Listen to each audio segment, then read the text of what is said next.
Alrighty, we have Mr. Pluto here. All the other dogs. But he's going home. He's been here a while.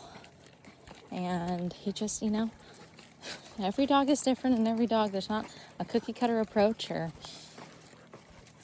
a set amount of time that they're going to be perfect. So if it is a set amount of time, we do as much as we can in that time, but it's more, if you're going to spend the time and the money, might as well get it done and as close to perfect as possible, and spend the extra money, extra time, whatever it is, to get it to that point. So that's what we're doing with him. And he's been here, I think, 5 weeks now, maybe even 6, and maybe longer. I lose track of time because everything feels so short to me, but for the owners it seems much longer. Because I'm trying to, okay, this guy, quit pulling on me, dude. Anyway, Mr. Pluto, what we're working on is, we're not paying attention to Mac right now. I always have one focus dog on my walks, and right now it's Pluto. Mac is just along for the ride, and it's socialization for him, acting properly. Come on, buddy. But there's still directions. Anyway, anywhoozin', with Mr. Pluto here, his biggest things is reactivity, and that's reactivity to any stimulus. I talk about this a lot. Stimulus on his neck with the remote collar and all that. We want to make sure that he's understanding when you feel the sensation on your neck, whether it's the shock or the vibrate. We want you to typically stop what you're doing, relax, and engage with me. So with reactive dogs, and especially him, he's very frantic and very reactive to it. So we're trying to, for one, desensitize him, which he does, but it's his habit. Come on, dogs, let's go. So here, if I press that pager, see how responsive he is to it? It's great. And that wasn't terrible. I was like, why are you being so picky? If you knew this dog, you would be picky too. Oh, Mac, let's be nice to dogs, please. Or respectful. So with Mr. Pluto here, he's very much on autopilot. And we're working on his go and recall. Go is obviously move away from me, go ahead and move up with the pack. And then his recall is come back to me. Oh, Miss Val. So Pluto here is, I'm going to call him and you're going to see the franticness. The other thing that I'm working on with him is recalling him and trying to get eye contact at a distance. Earl, no. So if I recall him, I'll stop him halfway or as far away as possible. Typically he gets about halfway or all the way to me. And I know I'm rambling, but I'm just trying to fill you in with some context. Hey, you guys, quit it. Val, go. Go, Val. She gets it. She's good. And that's the difference between these dogs. These dogs live together, but they're different breeds. This dog has had, a bit more of a foundation on her, some understanding of listening to people. I don't think Pluto's had that. Genetics are different. Breed is different. Everything plays a part. So personality mostly is different. But I think that Pluto just didn't have a bunch of teaching when he was younger. So he has, we're basically building from the ground up with him. So I'm going to recall him here. Pluto, come. Good. No. Shh. But see how he looks around? No. And then does a whole circle. Pluto. Corrected him there. Val. Shh. Good. So I'm trying to get this at a distance. And it's shitty.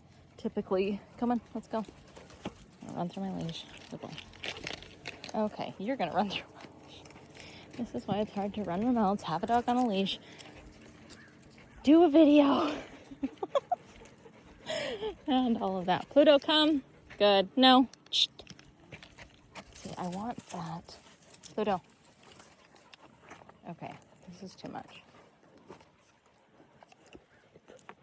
Go. Really ugly in the beginning. It's so messy, especially when I can't use 2 hands. I need some meta glasses. They keep popping up and everybody's using them. Pluto, come. Good. Shh. No. Good. And good. The faster I can get him to respond to that no, the better it is for him. Come on, Pluto, go. And I don't like, he like takes off. And I had a session with those people yesterday. And I was like, basically what I do on a walk is like, do this so much, his recall, his go and come and go and come, that they're like, so it becomes boring. I'm like, yes, exactly. Like I want it to be boring for him. Because he's just so stoked all the time and not in a good way. Go. That was better. Pluto, come. Good boy. That was so nice. Shh. Hey. Good boy. Good. Go. Don't like the circles. Gonna correct that. Go. This dog needs so much clarity. Pluto, come. Nice. No. Shh. Good. Go. Go. Good. I don't want him, when I say go, I don't want him coming, circling behind me and then going. Because he does these circles that are so, it's all about his franticness. And the problem with the frantic is it makes the energy uncomfortable for the household, for one, and for him, two, and for this dog, three. So when the energy is heightened like that, go, Val. And things aren't just, go. Calm and relaxed. She's playful. No. Good. Pluto, come. Good. Shh. Hey. That was nicer. I was able to slow him down there. No. Good boy. Go. Oh. Guys, are we having problems? Good. Pluto, come. That's good. No. Good boy. Oh, it's so good. Yeah, you're so good. No. Go. That was pretty good. Not perfect. Go, Val. So that's inviting for him. He's going to try to play. Val, no.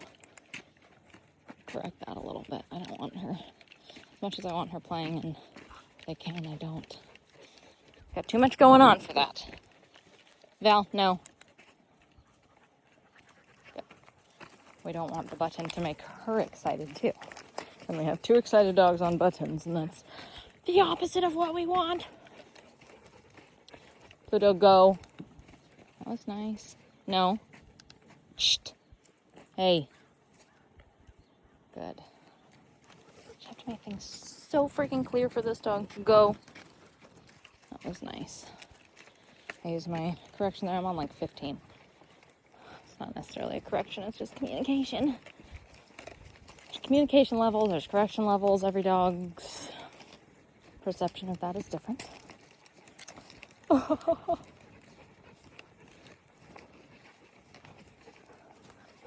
just make fun of myself because I'm insecure and think I sound goofy all the time. Come on. Good boy. Pluto, come. Good boy. Shh. That was so good. Go. Oh, that's awesome. Come on, Mac. Hey, Duke. Go, Pluto. Nice.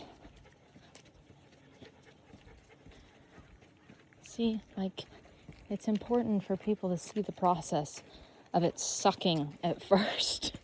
But it's freaking Groundhog's Day with this dog every single day. Because he's practiced this for a long time. He's always been, like, very stoic but anxious and, like, pop off at anything on a hair trigger. So, go, Val. That was better. Not crazy. Mackie boy's slowing down. Trying to get these dogs tired and worked. Go, Val. And Mac's a little overweight and out of shape. Sorry, buddy. At least you're not black.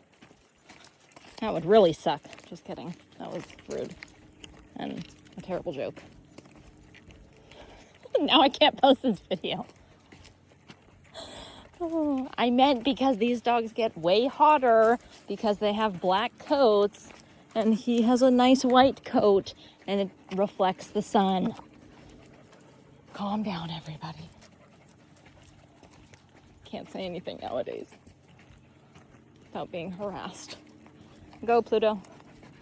So for him, I'm saying word, and for most training, saying word, adding pressure. Good. Go, Val.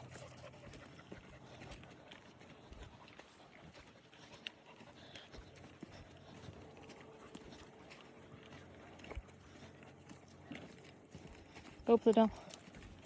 Nice. See how it's just like flowing? That's what we want. Good boy. Oh my gosh, Mac. Go, Pluto. Wants to get frantic and then self-corrects, and that's what we want. Pluto, come. Correct it there. Good. No. You're so good. Okay, go. That was perfect. So perfect. Go, Pluto. No. Good. Go.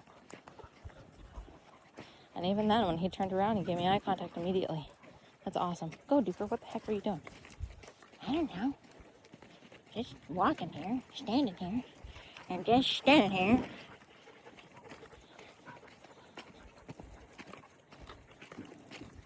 Go, Pluto. Good. So I said, go, Pluto. And Val went. The other thing I'm practicing is, or I talk about, is practicing no's. It doesn't mean that you've been doing something wrong. It's just an interrupter. It's just practicing anything that you want to get good at. You have to practice well. So we get it to the point where it's going well, and then we practice it that way a lot. So sometimes it's going to suck. Sometimes you have to redo it. But you don't want to be practicing something wrong, which I'm sure everybody can critique me out there about what I'm doing wrong in practicing it. But so can everybody. So the point being is I want him calmer.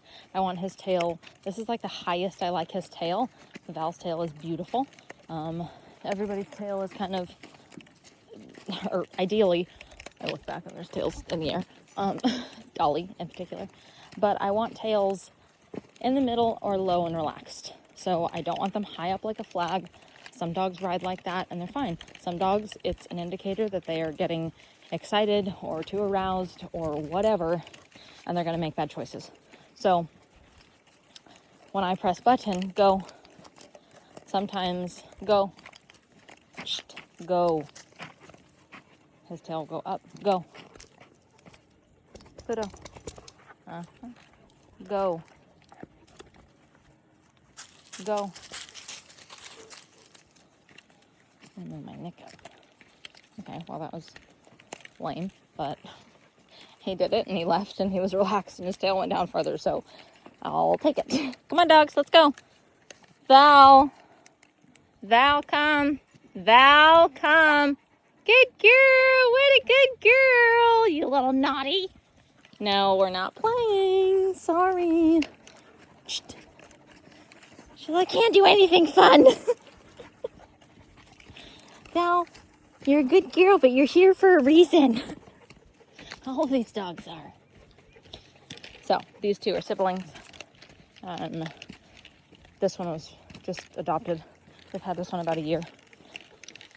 And she's only about a year old or something, so maybe they've had her, I don't know, around those numbers.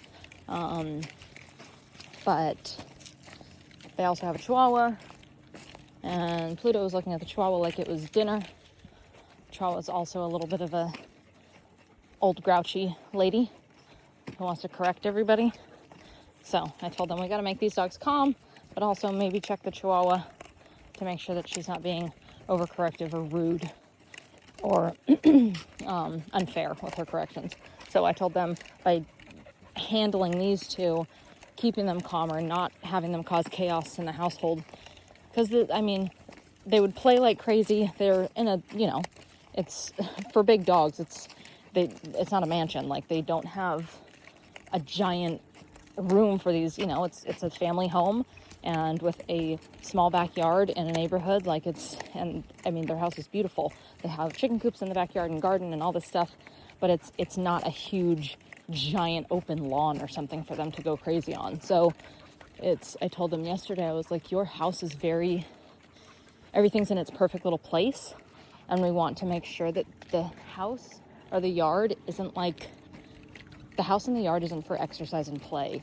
It's eventually they'll be able to play like sweet little calm together, not running around zooming, going crazy. It's like relax, like chew on each other's faces, be sweet with each other and play that way, like affectionate play. So there's a difference. Exercise is for at the park, at the beach, out of the house. I want their yard to be an extension of the house. It's for calm, relaxed, listening, no rough play. Oh my gosh, Mac. Falling behind here, dude. Dragging him. I think a little bit of that is also attitude, because as soon as we turn around, he has no problem going back the other way towards home. This doesn't open, it's to the neighbors, sorry. Our little ghetto gate. I mean, it does open, but you know what I mean. Oh, it feels good right here.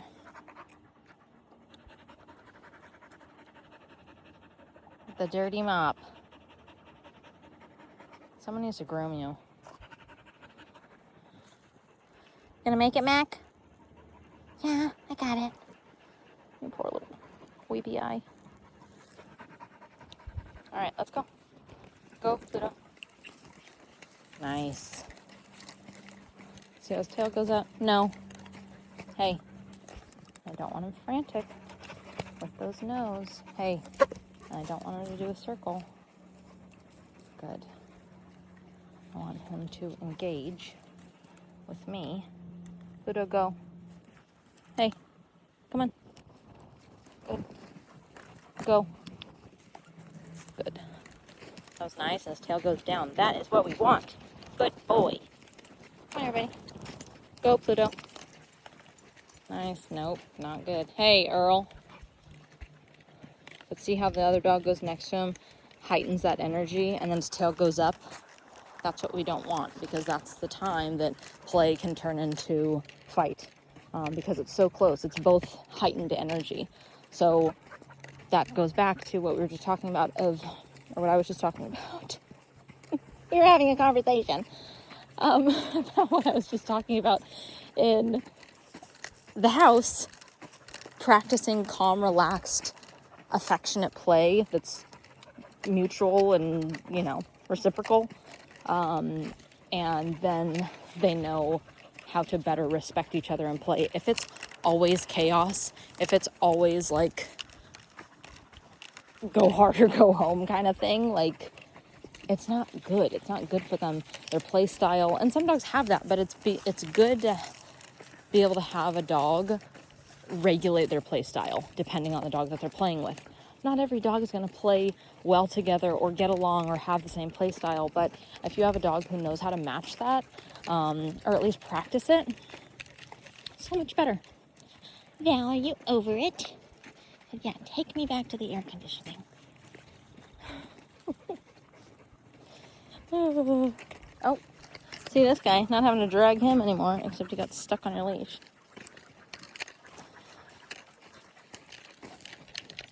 Good. Pluto, go.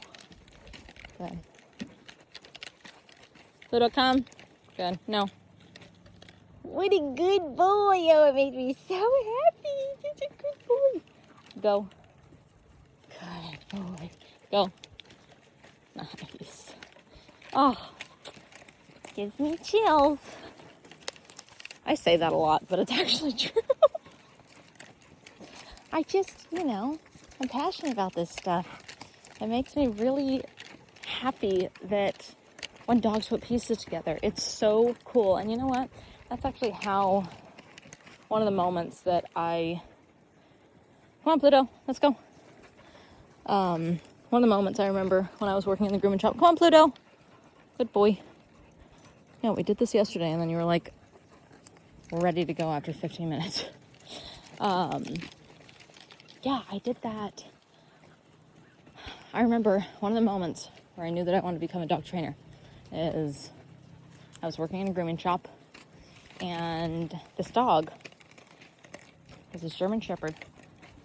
He was on the grooming table, and I was standing right there with him. But he decided to have a little moment of panic. And you know, if you've ever known what a grooming shop is, it's basically a table with an arm that goes up and has a loop, basically like a noose hanging to it. And luckily these nooses don't get tighter as you pull back. They're just it's like a flat collar.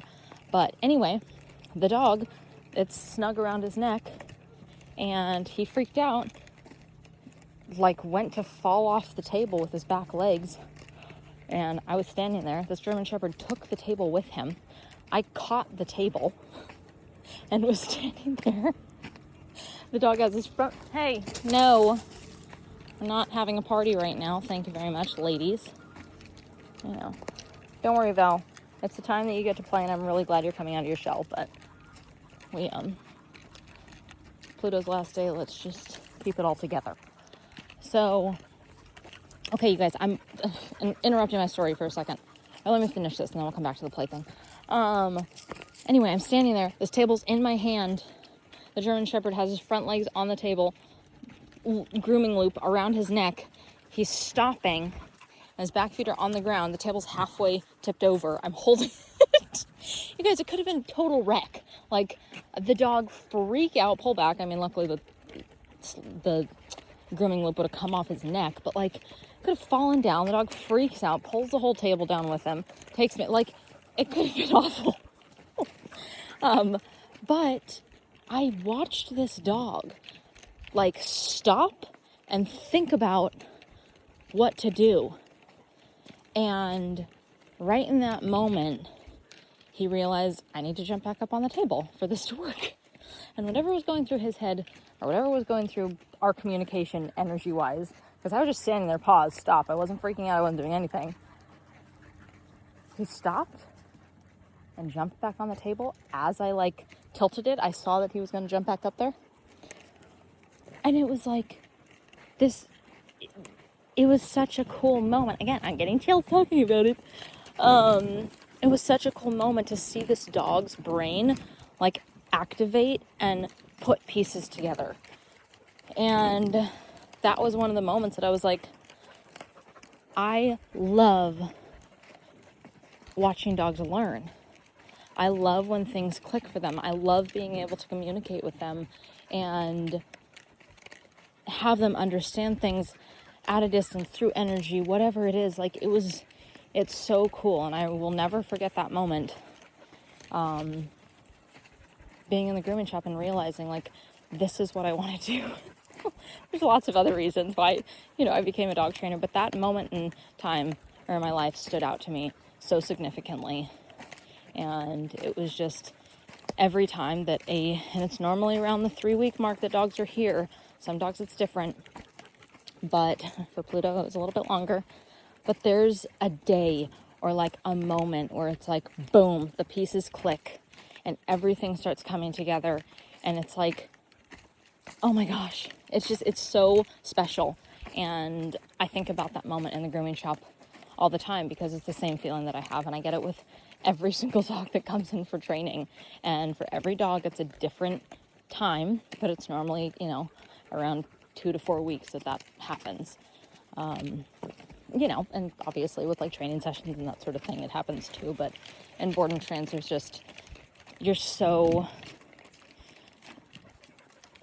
dogs are so immersed into your daily life, and you really get to know them so well and understand how they operate and how their brains work. And it's just, every dog is different in its own way, and they're so special. And it's really, really a cool thing. So anyway, little story there. Now, surprised I remembered, but back to the play thing. So these two dogs, Miss Val and Dolly, wanted to play. That's fine. And I will let play happen. Now, sometimes I won't. And a lot of times it's what dogs I have on a walk together, how many I have, and if I have a leash dog that's reactive, if I have other dogs that are reactive, how far along in training they are. There's so many factors that I think about when I'm allowing dogs to play. Typically it's only one-on-one, and yes, it was only Dolly and Val, but that level of excitement with that play was too much, and I want to set these dogs up for success. Yes, you need to take them over threshold, and they need to learn about corrections. Come on, you guys, let's do another lap or two. They need to learn about corrections and understand communication within that, and when they are excited, how to process a correction in that. Go. Good.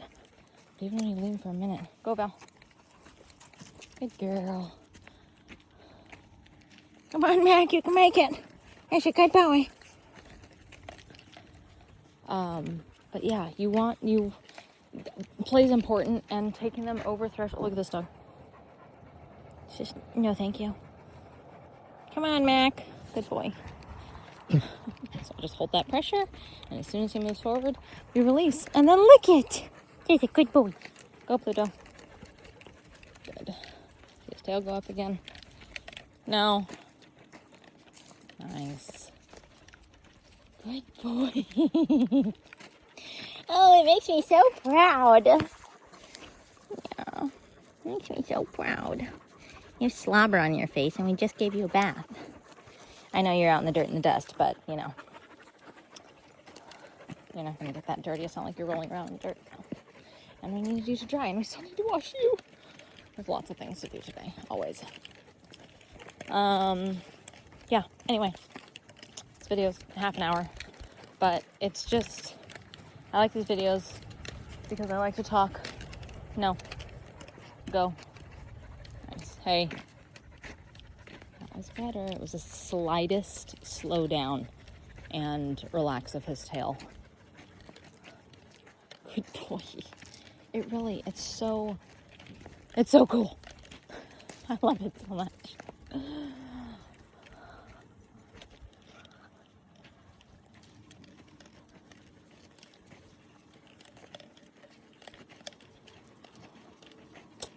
Yeah.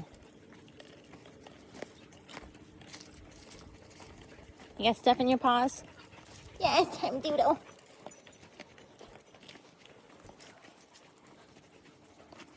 Alright, you guys, this is what we're doing with Mr. Pluto here. He's doing great. He's going home today. He's going to be back for a couple weeks just for boarding because his mom's going out of town, but we decided he's been here a while. I want to give her a couple weeks. It's like 2 or 3 weeks, actually, to go home. Val's still going to be here, and it will be good for him to be home. The Chihuahua is there, but it's good for them to be able to practice having him there without Val. Go. Nice, buddy. And figure out how to kind of work on the family. They don't have to worry about the other dogs. They can just focus on him. It's going to be really good. So, but biggest thing is keeping up with the training, working him, keeping him desensitized, but also there's a fine balance between being desensitized to the collar and non-reactive to it, but like enough response where it's, you know, he's there. He's like, okay, I got it. Like, it's a really, really crucial balance between being desensitized where it's not phasing them in a negative way, or they're not like worried about it in an unhealthy way, but